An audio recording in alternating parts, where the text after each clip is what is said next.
Welcome, everybody, to the Mark Nofri Head Coaches Show, Week 3, with the head coach of Sacred Heart Football, Mark Nofri. And first time ever on a plane and flying to Valparaiso. And boy, was it worth the trip for your team. 56-3, the Sacred Heart Pioneers beat Valparaiso. And you did it on both sides of the ball, Coach. I want to start with the defense, though. Just 3 points allowed with 3 picks, 4 sacks, 3 forced fumbles. Everybody was contributing on defense. And what did you see? Well, obviously it's a great performance by our defense and our team overall. But we're stressing the fact that we need to get turnovers on defense, and we play hard and we play physical. And so far in that game, we were ready to go. And when you're flying around, and you got 11 guys to the ball every time. Good things are going to happen, and they play hard. They play so hard and they're physical. And when you got that going for you, you got a chance to rip the ball out and get turnovers. It's a plus for our offense, and it's just a momentum killer.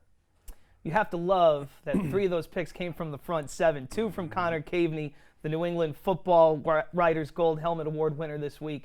2 picks from Caveney. Kevin Berry had an interception as well. And how about that front 7, and particularly Connor Caveney? Yeah, Connor's a great athlete. When we recruited him, he was a hockey player also at Cushing Academy. So he came in at about 230 pounds and, about 6'3", watching him on skates. He's just a good athlete. And, he's one of our guys up front. I mean, he's playing right now at about 300, 295.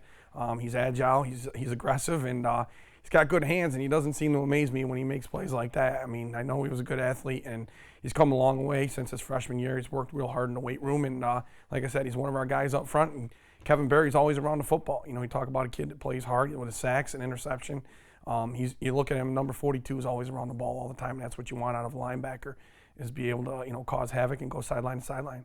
Well, the offense certainly did their part as well. 526 total yards of offense. Your team got in the end zone 8 times, particularly the backfield. Osi Imioparia, a real breakout day for him, and Nate Chavius as well, with Imioparia in the end zone 3 times. How about the effort from your 2 backs who have their numbers called now this year and really responded at Valpo? Well, we talked about it. RJ and Doobie were our guys, and to see those 2 kids step up and didn't play a lot last year, and we talked about it in the spring, getting some guys that haven't been on the field much, some playing time and crucial roles, and both those kids, I couldn't be happier for them. They work extremely hard, and they're just great kids, and they give you everything they got. They are very talented, and it helps us offensively that you got Doobie and RJ that people obviously key on, and now I got 2 running backs that you can do a lot. They can catch the ball in the backfield.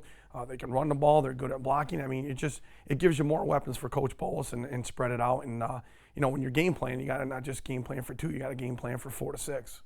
And the offensive line certainly stepped up to provide them those opportunities. The offensive line is a new look this year. You're mixing and matching guys that are maybe getting their numbers called for the first time as well. How do you think they've been up to the task, particularly this past week? Well, I think Coach Polis has done a great job with those guys up front. I mean, he's very detailed, and he does a great job teaching them and what they have to do and having them prepared. And Frank, our center, and our right guard Nick were starters last year for us.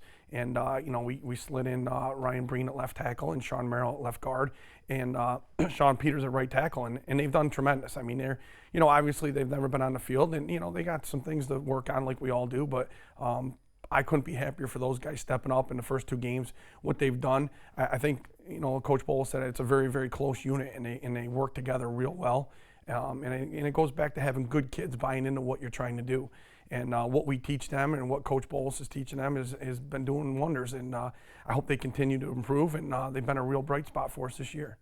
Well, we move on now to week 3 and a trip a little bit closer this time over to Poughkeepsie, New York, from Marist, a Pioneer Football League member. Historically, it's always a great matchup with you guys. You see each other a lot. What do you expect from Marist coming up on Saturday? Well, obviously they're a great football team. Jim Parody does a phenomenal job there. He always has good teams that play hard.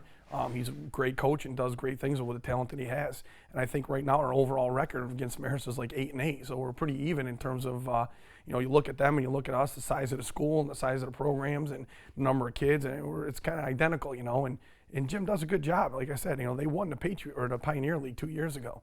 So they're always a tough battle for us. And like I said, he'll have his team ready to go, and he'll have some things for us that I'm sure we haven't seen yet. So it's going to be a challenge for us. We got to show up, play our game, and don't beat ourselves. We talked about it this week, continuing to improve. Each week we can get better at something, and we got to continue to do that.